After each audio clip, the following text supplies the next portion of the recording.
Unlike monkeys, we stand up on our own 2 feet. You know, animals been walking on this planet for over 365 million years, and for the most part, that walking has been on 4 legs. Walking on 2 legs is a fundamentally strange way to get around. No other primate and very few other mammals move this way. It's a change that had profound effects on the human body. Which begs the question, how on earth did it happen?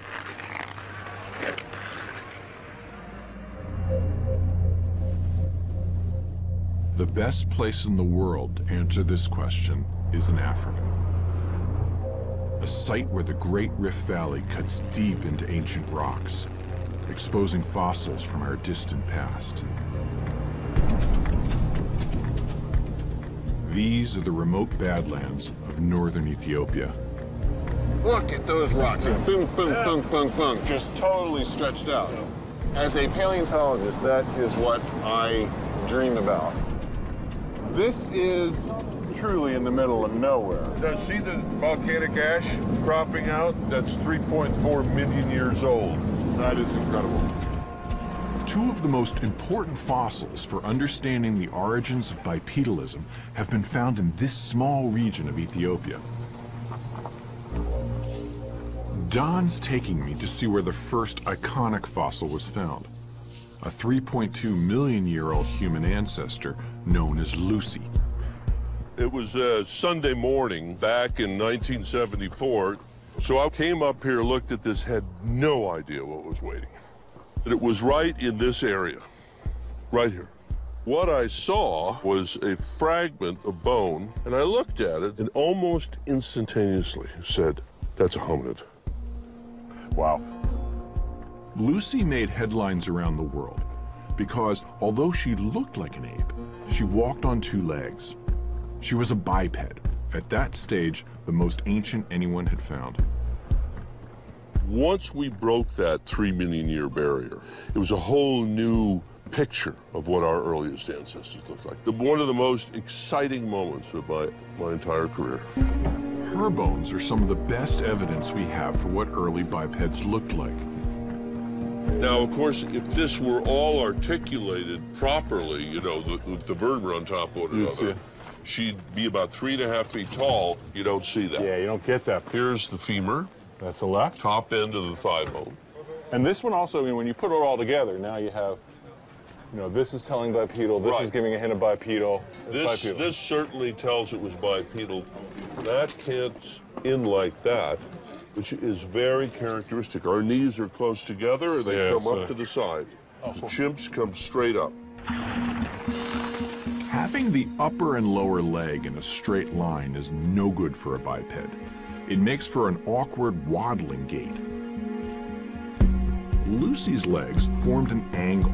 Her knees were closer together, just like our own knees. This positions the feet directly underneath the body, making walking easier and more efficient. There we are. There we go. So Lucy walked much like us. But she wasn't human. She had many primitive features, too.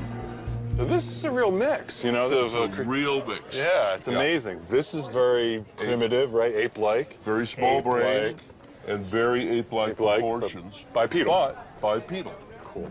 And these hands would have stretched down to about here. So down, yeah, it's the knee almost. It's just so utterly fabulous. Isn't it interesting? They had the pile of bones. You put her here, and all of a sudden you could see that it was a living person. She's beautiful. Yep. Thank you.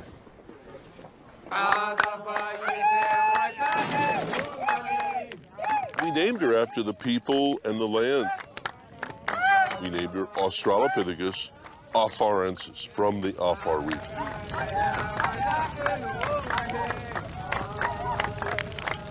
So imagine if Lucy was here with us right now. What would she look like? Well, she'd be short. She's only about 3.5 feet tall. And the one thing that would be familiar to us, she would be walking upright.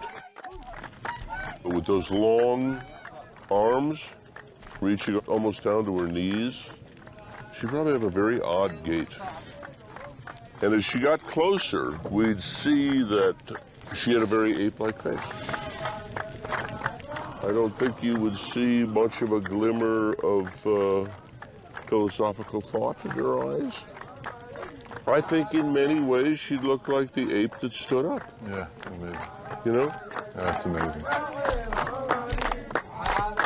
Lucy tells us that by 3.2 million years ago, our ancestors had fully committed to walking on two legs. What she can't tell us is how our ancestors first started walking upright. To answer that question, we need to meet a second iconic fossil, found just 50 miles from the Lucy site.